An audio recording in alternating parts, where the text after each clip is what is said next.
Samantala, hawak na ng mga otoridad ang nakatalang top 1 most wanted person station level matapos maaresto sa isinagawang manhunt operation kaugnay sa patong-patong na kaso nitong statutory rape, sexual assault at human trafficking.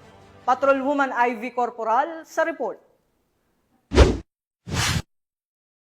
Arestado sa isinagawang manhunt operation o Uplan Galugad ng mga tauhan ng Pasay City Police Station ang top most wanted person station level bandang 1:45 ng madaling araw sa kahabaan ng Molino Paliparan Road, Bacoor, Cavite noong Agosto 17 taong kasalukuyan.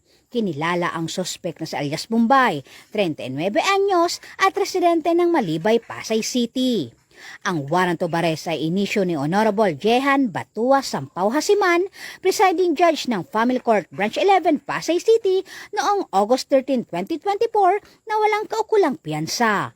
Ang naarestong sospek ay dinala sa warrant and subpoena section ng Pasay City Police Station para sa wastong disposisyon at nahaharap sa iba't ibang kaso ng statutory rape, sexual assault at paglabag sa Anti-Trafficking in Persons Act.